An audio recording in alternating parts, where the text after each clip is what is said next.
Welcome back to my channel. This is Coach DC from All 22 Films. And tonight I've got a film study look at Julian Love as well as a commentary about Seattle's safety room altogether in 2026 since Kobe Bryant moved on to the Chicago Bears. Look, as far as Julian Love goes, if you don't know, my thoughts on him, the quality of play that you get, 100 plus tackles 3 years in a row from 2022, his last year in New York, to 2024. The first season where Mike McDonald showed up in Seattle. Across those 3 years, 9 interceptions, 27 PDs for Julian Love. He was injured last season, of course, missed a number of games, only played 8 games in the regular season. Here we like to use film to illustrate our points, and so I'll do that now. And then some commentary at the end about Julian Love, but I'm also going to parlay this into discussion about Tai Okada and any comparison to Bud Clark and Kobe Bryant. This is kind of an easy interception for Love, to be honest with you. They really tortured Bo Nix, if you recall, week 1 of 2024 season. In fact, Nix's first NFL game. As far as Love goes, does a lot of things really well. High-level player.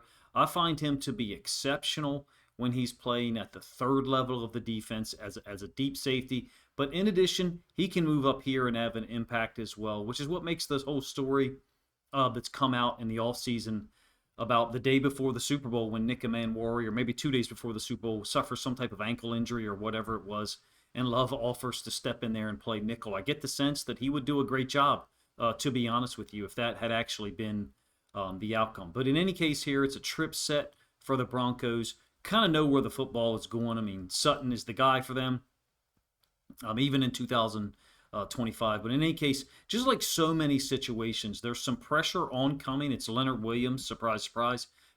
Williams should have been an All-Pro in 2024. If you guys didn't check out my video after the 2024 season, I was, aghast that Leonard Williams was not first or second team All-Pro. In any case, there's that pressure that oftentimes shows up when there is an interception or a play on the back end for Seattle, forcing quarterbacks into, bad decisions or two possible options, neither of which is good. In this case, it's a second quarter interception by Bo Nix. You can see that, Julian Love just jumps right in front of it. One of the more easy interceptions, still impressive athletically as far as, what he can do. I think I misspoke a moment ago. It was a 3rd and 9, which makes it an even worse decision from a Bo Nix standpoint, because at that point the game was tied up 3-3. I will talk about Julian Love's most recent interception, the one from the Super Bowl, here in a moment. But first, a typical play that you get from Julian Love and Seattle's secondary since Mike McDonald showed up, but in particular, 2025. So this is a second down. In fact, to be specific, it's a 2nd and 7 for the Patriots in the second quarter. And you've got Drake Thomas down into the boundary. They're superbly prepared. Yes, this is an athletic defense. In particular up front, people want to talk about being able to win with 4, but everything is designed well from a coaching standpoint, and these guys execute. I think the players deserve more credit for being as intelligent as they are. So here what you've got is Diggs, their main target, obviously, motioning across, and watch where, the ball is snapped. You can see the ball's already out here, almost to the quarterback. Diggs is located in the slot down into the boundary, the number 2 receiver. I call it the boundary. It's really not. The ball's in the middle of the field, but Drake Thomas is the will linebacker. Nick Manwari is the nickel. Typically, the nickel is set to the field. So even though this isn't the boundary on the field horizontally, it's the boundary side of Seattle's defense. And so when an offense does this, when they put their best receiver, number 2, into the boundary, away from the nickel, they're just trying to hide him. They're just trying to get him the best matchup they can. It looks like Seattle has 4 defenders once I morph or move Julian Love there. They don't. They have 3. Okay, so it's Love, the corner, which I think is Witherspoon, and then Drake Thomas. So all they've done is take away Drake May's first read.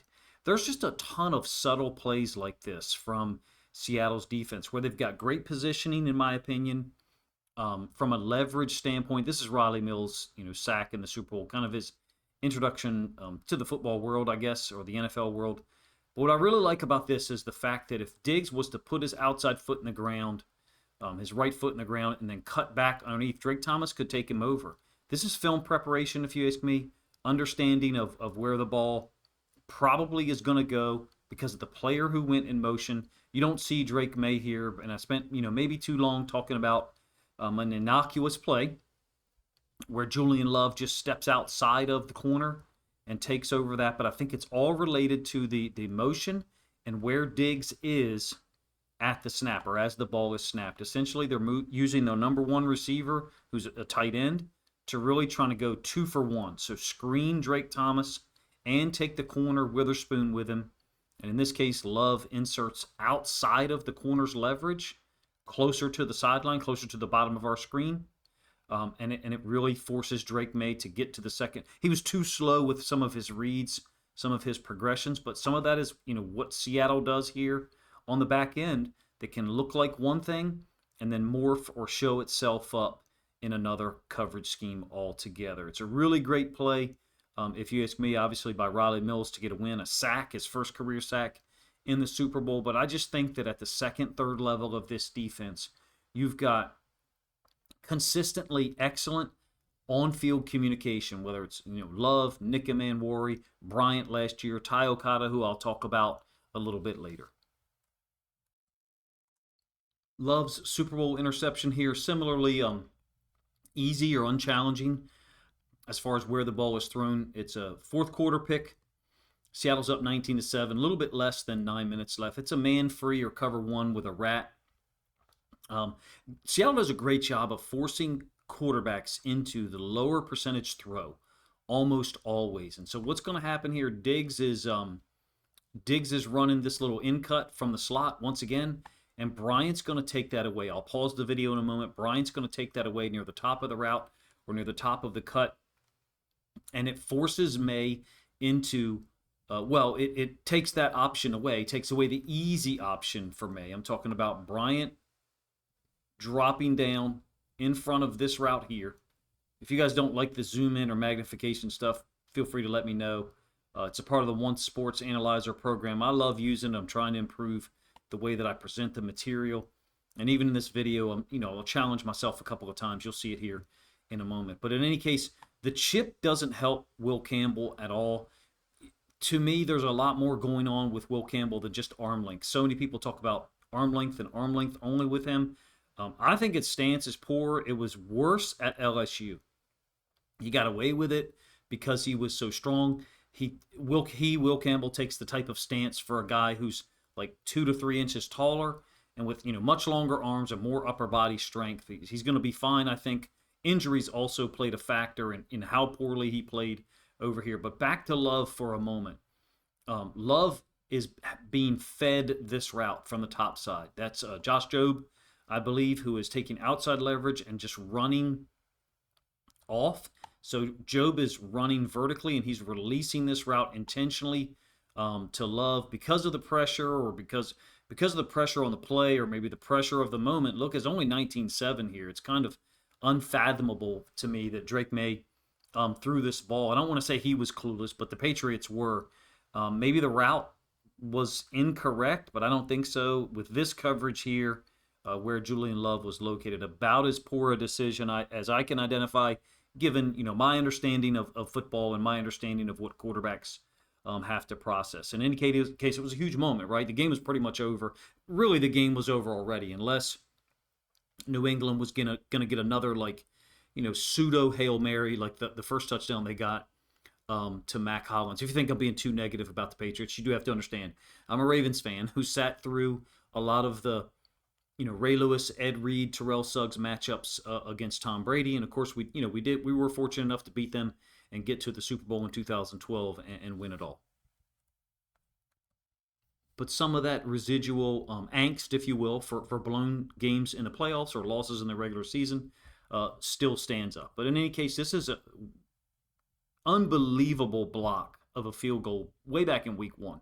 We're actually closer to week 1 of 2026 than we are to this play, which is kind of exciting if you ask me. In any case, it's 10-7 here, Seattle. We're late into the third quarter. Obviously, a really weird game the way that it ended in the fourth quarter. Love is going to elevate to get this thing blocked.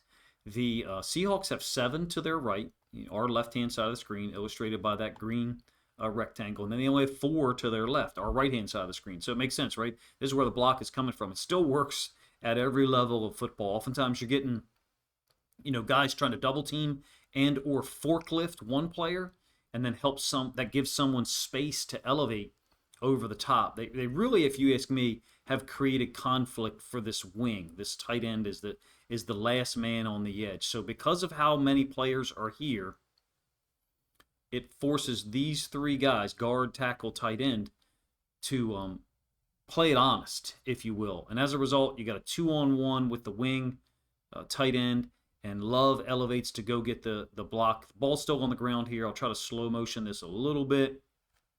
Like I said, I'm exploring the Once Sports Analyser program. I think I miss a couple of frames here. Perhaps ball still there. Great timing by Love to get the block. His hands almost look kind of open a little bit. You normally want them to be closed, crossing your hands so that the ball can't go through them. God forbid. I've actually seen it happen before. You never want to have that occur.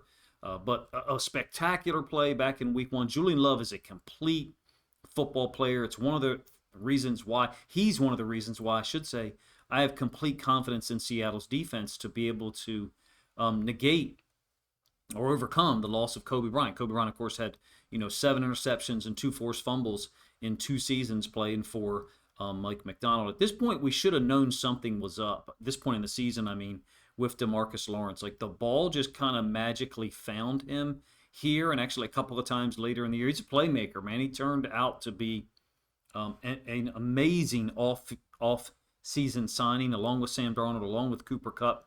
DeMarcus Lawrence, 6 sacks, 3 forced fumbles, 20 quarterback hits, which I think is more than he had in any of the previous 6 seasons, if you will. In any case, this block by Love allowed Seattle to hold on to that 10-7 lead, even though they eventually lost it on the touchdown pass from Brock Purdy to the backup tight end. The team defense aspect of Seattle is on display here, if you ask me. It's almost a brilliant interception by Julian Love. This is during the second quarter, of Seattle's 23-20 win.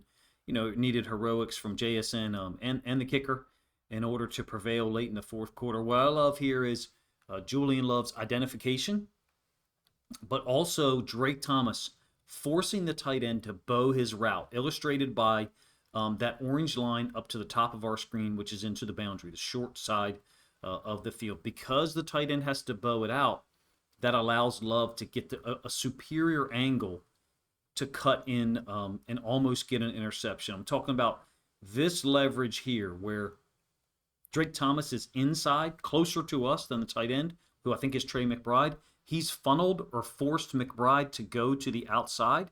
And what that does is it gives Love a superior angle to try to take this ball away. Murray's throwing it anyway. I don't know exactly what he's seeing here against a too-high safety structure, what he would think out of empty that would allow this route to be this wide open.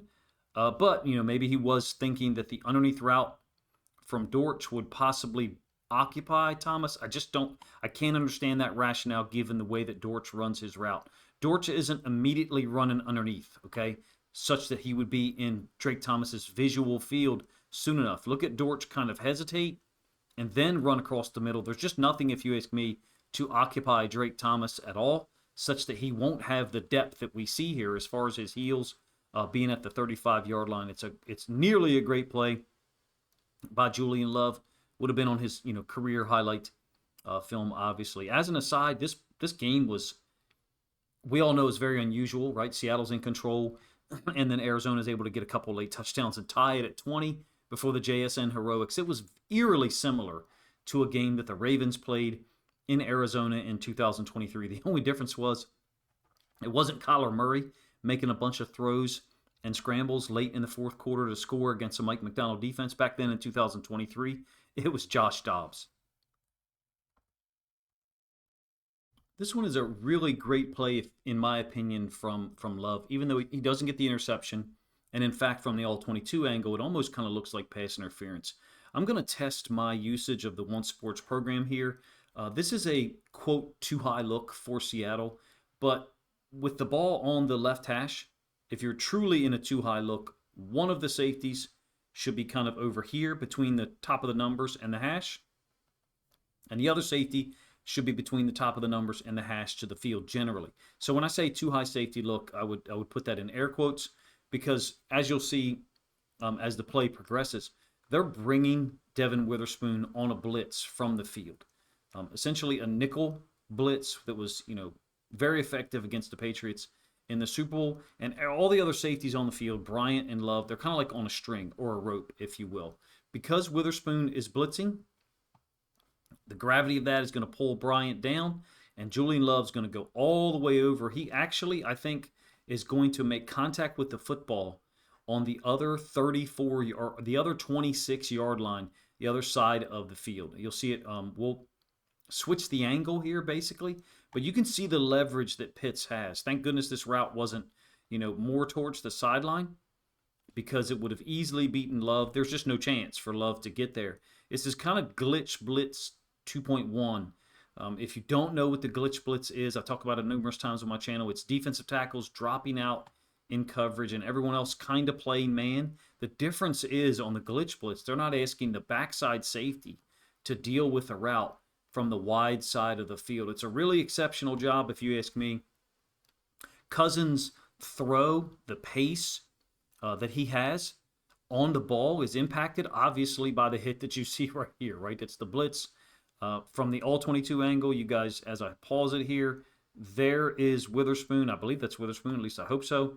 And you can see the impact and how that would prevent Cousins from stepping into the ball or stepping into the throw. As an aside, I'll have a Witherspoon video out soon. Just a fantastic football player. This is a great play because of where Love was lined up. From the all-22 angle, there looks like a whole lot more contact in here that, maybe people could say would have been called.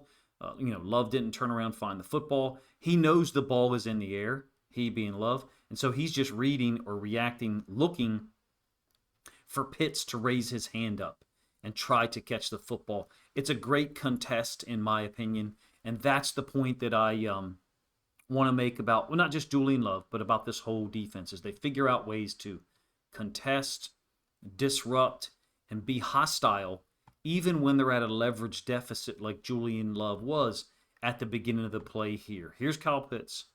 Here's Julian Love. This ball is thrown at the apex or the end of that line pretty much. I think it's a spectacular play.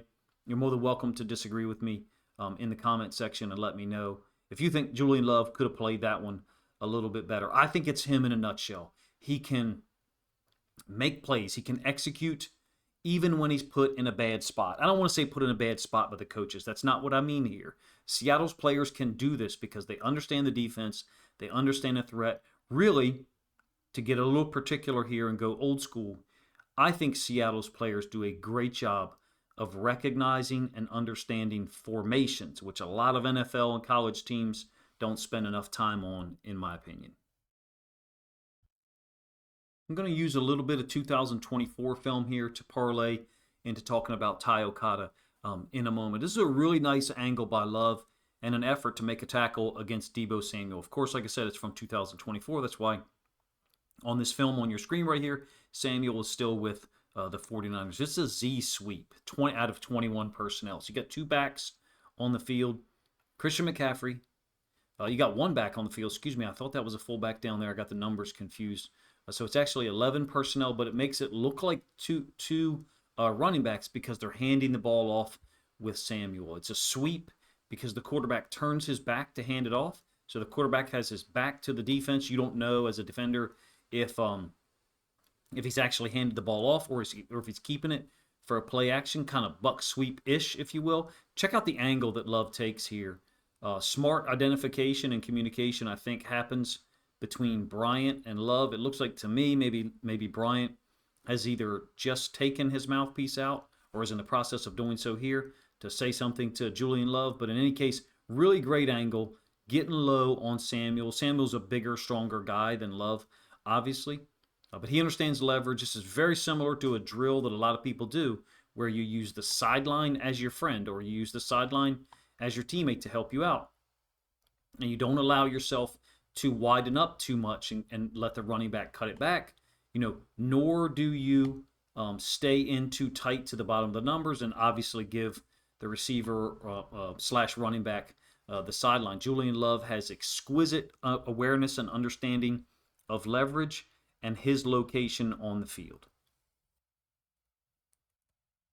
I'm actually going to show this play a couple of times. This is a 2nd and 5 down inside the red zone again against the 49ers in 2024. Going to discuss Bud Clark a little bit at the end of this video. Clearly, I can't show any film because it would be from his time in college. This is going to be another great tackle by Julian Love. It's trips closed. So that means there's 3 receivers to the bottom side, one of which happens to be a fullback. Closed means the tight end away from trips is on the line of scrimmage. And then you've got the running back on the same side as the tight end. So in the terminology that I understand, we would call this trips closed A. A being the tight end and the running back on the same side, as opposed to trips closed B, where the tight end and the running back would be opposite. In any case, there's 2 receiver threats down here, packaged down inside. So obviously the 49ers are trying to use that formation to get intel, basically determine that it's zone. If it weren't zone, you'd have someone in there to guard Samuel and Jennings. So they are playing zone post-snap, which is what they showed, and you end up with 4 over 3. We're talking about these 4 defenders here. And I guess what Purdy is trying to do is get this ball to Samuel really quick and give him an opportunity to juke the inside linebacker, maybe get into the end zone. There's no way that Purdy thinks this could be man. And Samuel could be matched up against an inside linebacker because of the alignment of Seattle pre-snap, number 1. Number 2, because the receivers that they had inside between 15 and number 1, Samuel, Purdy knew that it was zone. The only thing I can think is that he was willing to take this and try to allow Deebo Samuel an opportunity to make somebody miss. And in this case, Samuel puts his inside foot in the ground, and look at the collision that you get from Julian Love. He's committed, man. This is an exceptional football player, in my opinion. Unless my information is incorrect, I think he's still only 28 years old, which is truly amazing. He's made plays in New York, made plays in Seattle. In light of the Super Bowl revelation that's come out that he offered to play nickel, I think that says a whole lot about Julian Love, about his character, his willingness to do what's needed for his team. But in addition, I think it talks, or speaks to, I should say, his confidence in Tai Okada.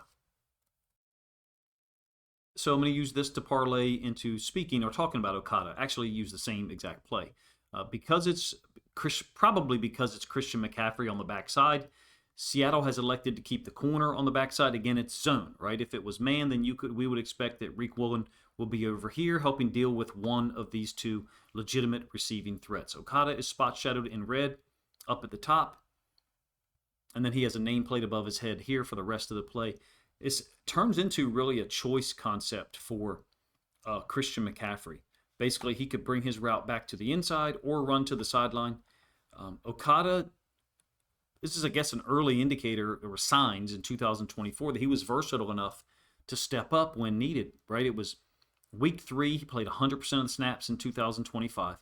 Only played 1 snap the next week, and then week 5 played 100% of the snaps. You're talking about 92 to 100% of the snaps the rest of the way in 2025. He's kind of bear hugging Christian McCaffrey here, right? Let's be honest about what's happening up at the top. In no way, shape, or form am I trying to tell you that it's a great play. Brock Purdy didn't even look there, right? So it wasn't a factor in the success failure of this play. But this is just an early indicator, I think, of the depth that Seattle had at safety.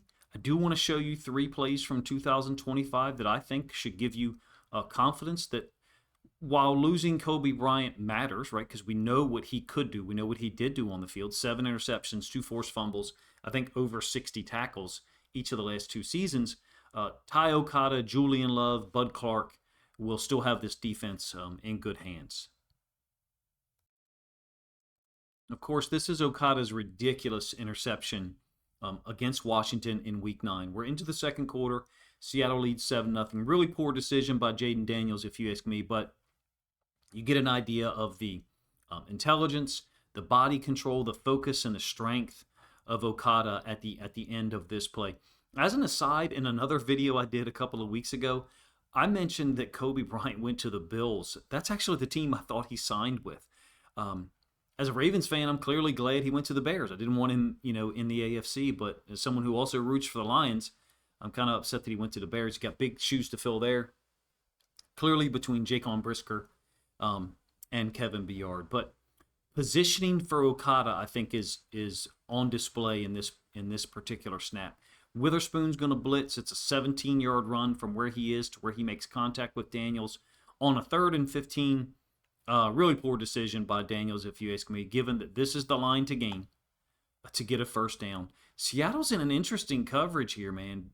DeMarcus Lawrence lined up at the end. He's going to drop out on 3. I'm not trying to sell you that this is man on, ironically, I think that's Deebo Samuel down here that Lawrence is matched up with. But another example of a 5-man rush and then a 2-high structure with 4 underneath coverage guys, one of which is Okada, who he makes an amazing play. I don't know that I get the timing right here on this flip. What I'm trying to do is switch from the all-22 angle to the end zone in a way that makes it smooth and gives you guys a chance to understand what's happening. I feel like I'm trying to test myself, to be honest with you, with the Once Sports program and see if I can present things in a way that's appealing to the viewers. If not, feel free to let me know. But I also feel like we're too far away to gain a real appreciation of it. So why show that portion of it? So anyway, that's why I tried to edit it out and do this here. Welcome to let me know if it works. But you got great elevation from Okada. Agree on that, right? The hands, the focus, the body control. Discussion at one point in the comment section earlier this year of a video talking about missing Julian Love and what Tai Okada could bring. There was a couple of comments about him not being that athletic. Well, look, he had a 9.18 or 9.15 RAS score in 2023 when he came out of, I think it's Montana or Montana State. He's athletic enough. And in fact, if you look at RAS scores between him and Bud Clark, comparison of pro day / combine scores, Okada ran a 4.47, Clark a 4.41. The 20-yard times was 2.58 Okada, 2.66 for Clark. I think Okada's a better tackler, to be honest with you. I think he's a more consistent tackler. I've seen Bud Clark in the college film get involved in the run game, don't get me wrong, just didn't think he was as consistent as we see Okada show up, in particular on this 3rd and 6 in week 2. Seahawks are up by 10 here. I think they force the Steelers into a field goal here that makes it a 7-point game. From week 3 and 5 onward until Julian Love returned in week 14, Okada played 92 to 100% of the snaps. This particular one on a 3rd down is a man-free or cover 1 rat. Okada's going to sit down here and help take out a route on the bottom side. It's Freiermuth, the tight end. Ironically, he's being guarded by Julian Love. I'm trying to show you his reactions, Okada's reactions in a variety, of coverage situations or schemes. In this case, it's pretty simple. He's dropping down as what some people refer to as the rat. It's in the middle of the field while everyone else is playing man. So you got man across the board, 1 high safety, which is Bryant, because like I said, Love is down here, set up in man on Freiermuth. If you recall, Nick Manwari was injured, didn't play in weeks 2, 3, or 4. Rodgers gets out of here. He scrambles. It's a 4-man rush scheme. Rodgers gets out of here or tries to get the first down or get close to it. Leonard Williams chases it down. I used this play a couple of times in film study videos talking about Leonard Williams or other things.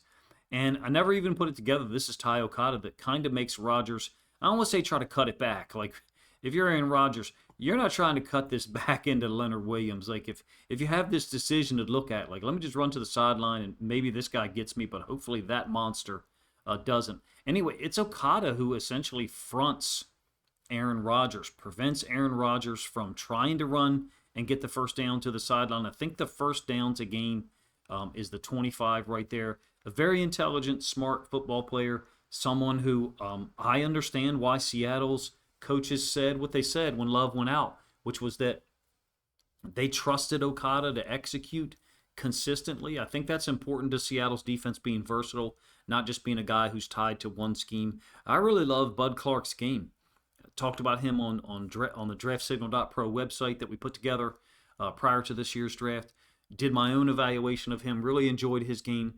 I did not find him to be a man-centric safety. In my opinion, he fits really well in Seattle. Someone who's got a high level of intelligence and awareness of routes. One more play here to talk about Okada. I think that they could use all three guys during the year. I really do. I don't know who will be the starter early. It really doesn't matter to me. I think that each guy they put out there on the field, A, they will trust, and B, will have their own individual strengths that McDonald and Durde will play to. There's going to be some communication that's happening here between Okada and Drake Thomas into the boundary, the short side of the field.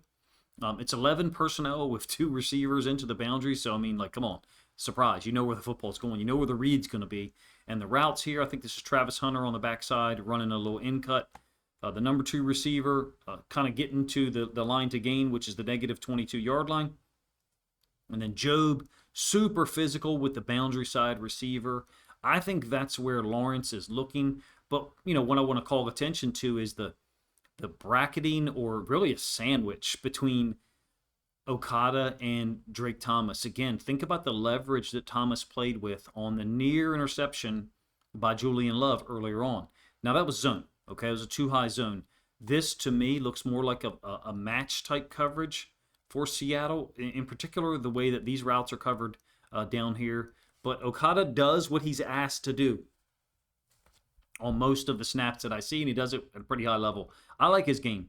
There's nothing about him that I would not trust to be able to get out, including run fits, to be honest with you. He basically does what everyone else on Seattle's defense does. Play with great leverage and coverage, a great understanding in run fits, great understanding of pass rush responsibility, where they should be at a certain time. Essentially, I think he fits perfectly. As an aside, if you want to look at some 2025 film and a different manner of presentation that I was using before being exposed to and offered the Once Sports Analyser, you can take a look at my Seattle Sackathon video that I did after the win over the Jags. Essentially, my summary thought here is I'm not worried about the safety group at all, to be honest with you, for a lot of reasons. Now, I'm not even including the nickel in that discussion or in that statement. Nick Warrior, obviously, no one will be worried about him, his ability to get things done. I'm talking about the 2 high safeties that McDonald and Durde want to present on pretty much every snap, right? It was Love and Bryant for most of 2025 when Love was available, that is. This defense dealt with a number of injury situations where guys had to step up, right? Devin Witherspoon missed time. That had, a couple of impacts as far as the Josh Jobe, Reek Woolen dynamic. Jobe really stepped up and, if you ask me, took away the boundary side cornerback job. Love missed from week 5 to week 13. Nick Warrior didn't play in weeks 2, 3, and 4, like I talked about earlier. He was amazing in that week 6 win down in Jacksonville. I think he had 9 tackles, a tackle for loss, maybe a quarterback hit. I guess what I'm saying is this defense is built to replace parts. That's what Mike McDonald does. That's what he's done everywhere he's gone. The idea for me is that I foresee is Love, Okada, and Clark are going to be successful as a group, no matter who gets on the field. Maybe you have a different perspective. I don't think either of those guys is a man-focused defender. But you have Nick Warrior, and he is, or he can be. Nick Warrior can do a whole bunch of things, right? To me, of the 3, Love is better as a straight man defender than Clark and Okada. Okada might be slightly better at understanding leverage as a second-level defender than Clark. I just didn't see a whole lot of Clark doing it, and he's not a man-centric guy from his college film either. Seattle does their homework, and they're not man-reliant. They play zone, match. Situationally, they'll play zone to one side of the field, man to the other. Super prepared from a coaching standpoint. And the players, I've said this in 3 videos consecutively about Seattle now, I think it's an underrated element to their players, to their roster, that those guys are so intelligent and they play like it on the field. I just don't see any reason to be concerned about the loss of Bryant, who I did like a lot, don't get me wrong. Like I said, 7 picks, 2 forced fumbles in his last 2 seasons in Seattle, playing in the Mike McDonald defense. But one thing I can tell you from my observation, and this is my opinion, you may disagree or agree with it, what have you, a McDonald scheme, the play calling, the teaching, the instruction in practice, the tactics, it's going to elevate defensive backs, whether you're a corner, whether you're a too-high safety, whether you're a nickel defender. I'm not using that to say I expect Bryant to fall off in Chicago. That's not the focus here. That's not what I'm saying. I guess my major point is I expect Seattle's third-level players, their safeties, Love, Clark, Okada, Love, Okada, Clark, in whatever order you want to put it in, I expect them to keep performing at a high level and find ways to impact the game. I didn't put a whole lot of film of Okada here. There was a lot more, to be honest with you, that could have been shown. I don't know how to make a video that's shorter than 15 or 18 minutes talking about one player. In this case, it was two, Julian Love and Tai Okada, two guys that I trust to get out there on the field and just keep the train rolling as far as Seattle's defense goes, providing one look, too high structure, pre-snap, and then shifting, morphing into something else to force the quarterback to hold on to the football for 0.5, 0.7 seconds longer and let the pass rush get there. That formula, that equation worked for 2025, obviously. It's worked in other places where Mike Macdonald was, and I think it'll continue to do so in 2026 globally or overall with the whole defense, but in particular those safeties on the back end. You guys are more than welcome to let me know what you think of the video in the comment section, as well as the thoughts that I used here at the end. I try to hold my summary thoughts until the end of videos to, well, keep as many people engaged as possible during the beginning portion. I want to show the film as quickly as possible, number one.